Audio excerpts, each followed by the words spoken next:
Welcome everyone. Today we will discuss inflation and unemployment. Now this is a new unit, so briefly I will present the outline. In this video I will talk about the introduction section. Then we will talk about what's the problem with inflation, why are we worried about inflation.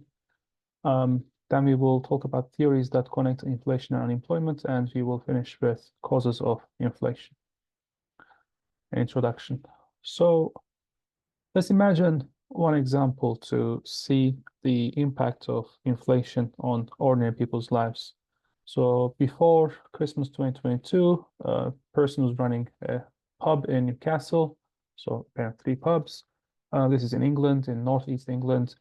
They provided a snapshot of inflation's impact on people and businesses.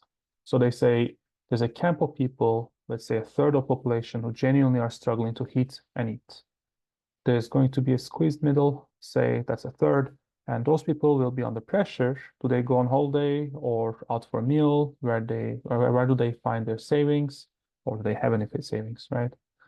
And there's another third of the population I really believe are untouched by this. So where your customers are drawn from will have a direct impact on how your business reacts.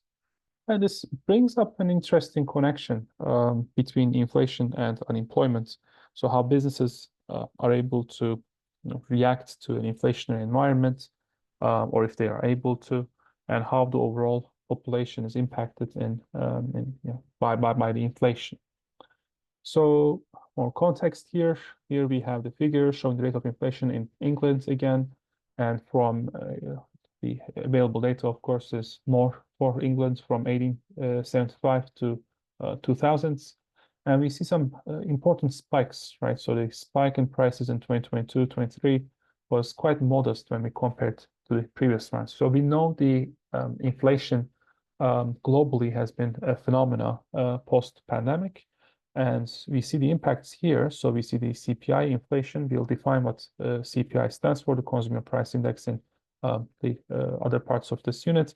But you can see it's been positive for the most part of the figure. And you also can see post-pandemic the rise here. So it's almost 10% again in England as well. You see the impact of also Russian invasion that affected the input prices. Before that you have the impact here of the post-pandemic effects. 1970s was an inflationary period again globally.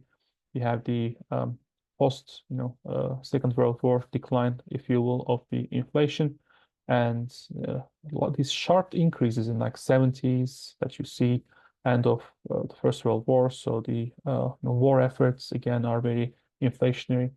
So we see variation in sharp increases in prices and all, but for the most part, the inflation has been with us for the most part of the 20th century. So from early to the 1990s up to 2022, inflation was relatively stable, with only a small increase over the global financial crisis. And you can see here, from 1990s onwards, it's positive, right? The change of CPI, the Consumer Price Index, but it's somewhat modest.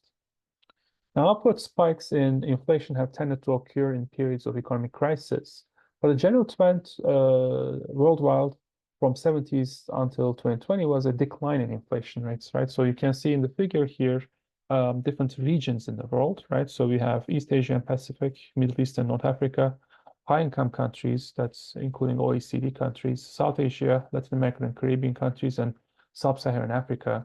And there are some certain spikes that affect certain regions more than the others, but it's pretty clear that the inflation, the Consumer Price Index inflation from 70s to early 2000s, we see a clear downwards trend in all regions, right? So the speed at which prices change from, or the rate at which prices change from, 1 year to another in different parts of the world has been declining.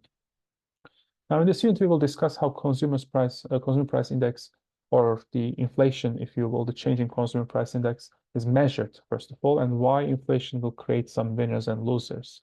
And we will explain how the Phillips curve summarizes this relationship that we think exists between unemployment and inflation. And we'll describe the connections between the rate setting, price setting model that we have introduced with inflation and aggregate demand model that we have discussed previously.